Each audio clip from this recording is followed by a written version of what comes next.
বললো যে অপারেশন করলে আপনার ঠিক হয়ে যাবেন। তা আমরা অপারেশন করলাম। অপারেশন করে 1 মাস পর থেকেই অন্ডকোষে ব্যথা হয়। আচ্ছা। কিছু একটা সময় লাগলেই ব্যথা হয়। আচ্ছা। তারপর আমি ওই একটু চিকিৎসা করতে পারিনি, ঢাকা চলে গেলাম। না, তারপর আপনি বললেন যে হয়তো ভিতরে কোনো অপারেশনের সময় হ্যাঁ কি আমি ওটা বললাম হয়েছে ভিতরে কোনো সুতা আছে কিনা কথা নাই, ওটা ব্যথা করে কিনা, অপারেশনের যে ওই সেলাইয়ের যে কোনো সুতা ঢুকে আছে কিনা ওটা আপনি ফিল করছেন যে এই জন্য হয়তো ব্যথা করছে। একটু টাচ করা মাত্র লাগে, এই জন্য আমি ফিল করলাম। 1 মাস পরেই ব্যথা আরম্ভ হলো? হ্যাঁ 1 মাস পরে, অপারেশনের 1 মাস পরেই। আচ্ছা। তা আমি মনে করছি হয়তো ওই কারণেই, এসব কিছু ভাবিনি। পরে ঢাকায় গেলাম। ঢাকা ধীরে ধীরে ব্যথা আরও বাড়তে থাকে। হ্যাঁ।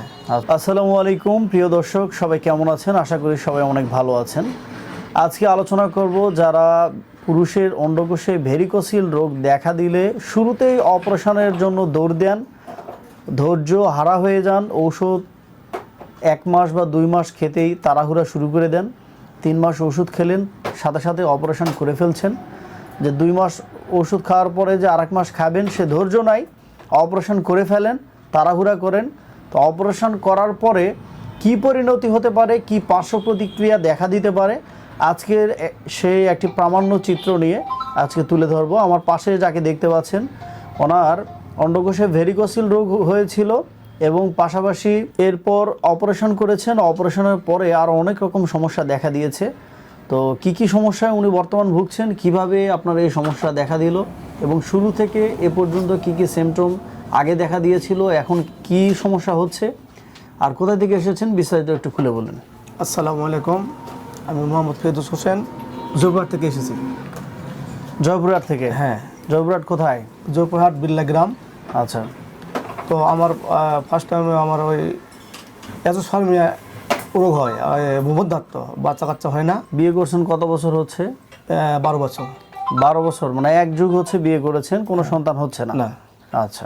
তো ওই 18 সালে ডাক্তার দেখালাম, ওই এজোস্পার্মিয়া 5-7 বার। মানে হচ্ছে আপনার তখন সিমেন টেস্ট করা হয়েছিল, সিমেন অ্যানালাইসিস টেস্ট, অর্থাৎ পুরুষের যে বীর্য সেটি পরীক্ষা করে দেখা গিয়েছে যে এজোস্পার্মিয়া শুক্রাণুর পরিমাণ নাই বা কম।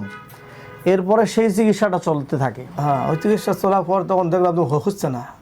কতদিন চলে এই চিকিৎসা? প্রায় 2 বছর। 2 বছর ধরে এজোস্পার্মিয়া অর্থাৎ শুক্রাণু কমে কেন গেল, শুক্রাণু বৃদ্ধির জন্য ঔষধ, এলোপ্যাথি ওষুধ খাচ্ছিলেন। হ্যাঁ। তো 2 বছরে কোনো উন্নতি হলো না। এরপর তখন আমি ওই বগুড়া গেলাম, ওই পপুলারে অ্যান্ডোলজি ডাক্তার দেখার জন্য। আচ্ছা। ওখানে গেলাম, উনি আমাকে ওই অন্ডকোষে একটা টেস্ট দিল, দেখানো যায়। ওখানে যায় ধরা পড়লো। আপনার কি বিশেষজ্ঞ ছিলেন? অ্যান্ডোলজি, ইউরোলজি? না, অ্যান্ডোলজি। আচ্ছা। হরমোন। হরমোন। তো উনি বললো যে আপনার হলো অন্ডকোষ টেস্ট করতে হবে। আচ্ছা। তখন অন্ডকোষ টেস্ট করার পর আলট্রাসোনোগ্রাফি করলেন? হ্যাঁ। আচ্ছা। করার পর ভেরিকোসিল গেট 3। আচ্ছা। উনি বললো যে অপারেশন করলে আপনার ঠিক হয়ে যাবেন।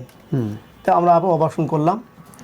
অপারেশন করে 1 মাস পর থেকেই অন্ডকোষে ব্যথা হয়। আচ্ছা। কিছু একটা সময় লাগলেই ব্যথা হয়। আচ্ছা।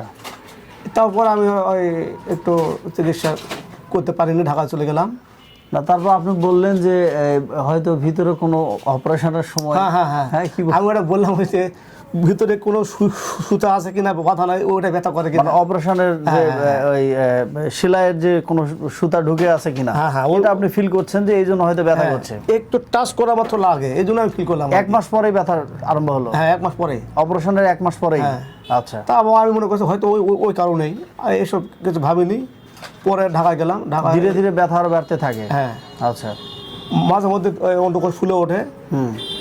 আমি তখন ঢাকায় গেলাম। ঢাকা গাজীপুরে থাকতে থাকতে ওই আমি মনে করছি তো ওই কারণেই। আচ্ছা। আর কিছু ডাক্তার দেখায়নি। আচ্ছা। একবার গেলাম, আমরা 2 স্বামী স্ত্রী গেলাম এই খাজা বুদ্ধিদত্ত হাসপাতালে। আচ্ছা। ওখানে গেলাম, ওখানে একটা গাইনি ডাক্তার দেখালাম।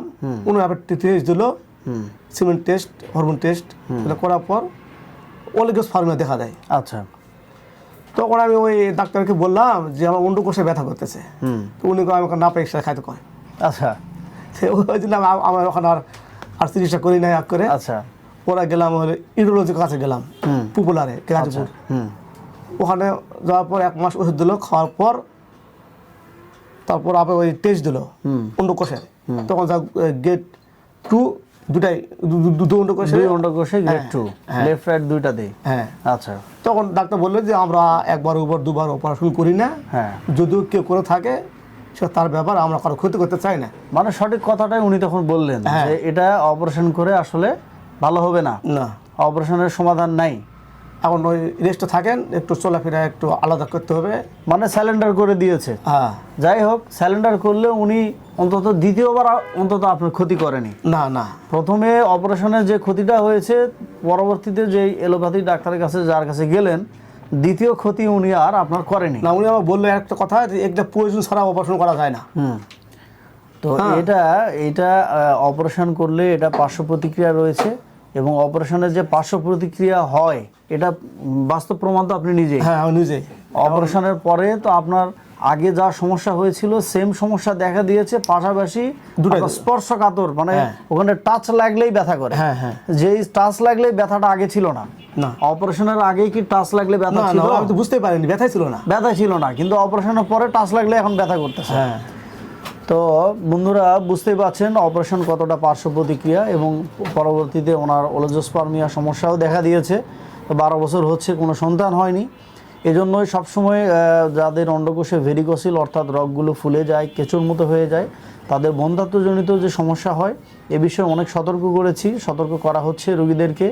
আর এই সমস্যা দেখা দিলে হোমিওপ্যাথিতে খুবই মানসম্মত জার্মানি ওষুধ দিয়ে চিকিৎসা দেওয়া হয়, যে মেডিসিনগুলো সেবন করে রোগীরা প্রতিনিয়ত আমাদের কাছে চিকিৎসা নিয়ে উপকৃত হচ্ছে। ধৈর্য সহকারে মেডিসিনগুলো সেবন করলে আপনিও সুস্থ হতে পারেন, এই সুফল গ্রহণ করতে পারেন। এক এক রোগীর গ্রেডিং অবস্থা, এক এক রোগীর রোগ প্রতিরোধ ক্ষমতা, এবং তার রোগ কতদিন ধরে আছে, এবং তার চলাফেরা, এক একজনের চলাফেরা কিন্তু এক এক রকম। তো এই জন্য ম্যান টু ম্যান ভেরি করে রোগ ভালো হওয়ার জন্য, রোগ ভালো হইতে কোনো রোগীর দেখা যায় যে 2 মাসের মধ্যে ভালো হচ্ছে, কারো 3 মাসে, কারো 4 মাসের সময় লেগে যেতে পারে বা লেগে যাচ্ছে অনেকের। তো এই জন্য ঘাবড়ানোর কিছু নাই।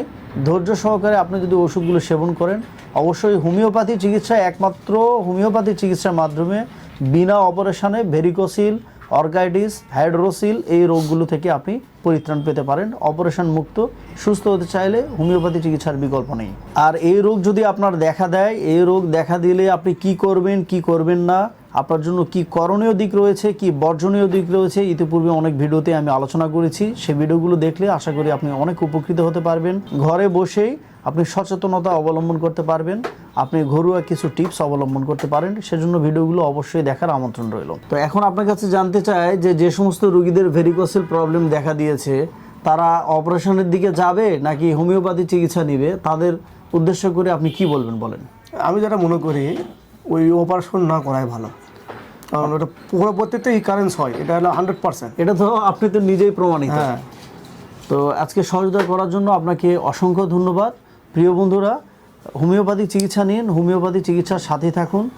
আর আপনার এলাকায় যিনি এ বিষয়ে অভিজ্ঞ, ভেরিকোসিল রোগের চিকিৎসা দিয়ে যার অভিজ্ঞতা আছে এবং এই রোগের চিকিৎসা দিয়ে যার সফলতা আছে, তার কাছে আপনি চিকিৎসা নিতে পারেন। আর যদি মনে করেন আমাদের সাথে যোগাযোগ করবেন, আমাদের চেম্বারের ঠিকানা জেলা নওগাঁ, মুক্তির মোড় পার্কের সামনে, খিদমা হোমিও হল। সরাসরি চলে আসুন। আর যারা নওগাঁ জেলা শহরে এসে দেখা করতে পারছেন না, আমাদের ঢাকাতে আরেকটি চেম্বার আছে, সেটি হচ্ছে ঢাকা মালিবাগ সিআইডি অফিসের সামনের বিল্ডিং 3য় তলায়। ঢাকা মালিবাগে আমরা যে রোগী দেখি, রোগী দেখার আমাদের ডেট হচ্ছে প্রতি মাসের 5 তারিখ থেকে 10 তারিখ পর্যন্ত। আবারও বলছি, প্রতি মাসের 5 তারিখ থেকে 10 তারিখ পর্যন্ত ঢাকায় রোগী দেখা হয়, আর সারা মাসই নওগাঁতে রোগী দেখা হয়। যারা একান্ত সরাসরি এসে দেখা করতে পারবেনই না, স্ক্রিনে দেওয়া নাম্বারে সরাসরি যোগাযোগ করুন। হোয়াটসঅ্যাপে রিপোর্ট পাঠিয়ে বা ইমোতে রিপোর্ট পাঠিয়ে আপনি কুরিয়ার সার্ভিসের মাধ্যমে সারা বাংলাদেশের যে কোনো জায়গায় এবং দেশের বাইরে অবস্থান করলে দেশের বাইরেও ওষুধ কুরিয়ার সার্ভিসের মাধ্যমে পাঠানোর ব্যবস্থা আছে। আপনাদের সকলের সুস্বাস্থ্যতা কামনা করছি। আপনার কোনো কিছু জানার থাকলে আমাদেরকে কমেন্টস করে জানাবেন, পরবর্তীতে সেই বিষয় নিয়ে কথা বলা হবে ইনশাআল্লাহ। সকলের সুস্বাস্থ্যতা কামনা করে আজকের মতো এখানেই বিদায় নিচ্ছি। আল্লাহ হাফেজ।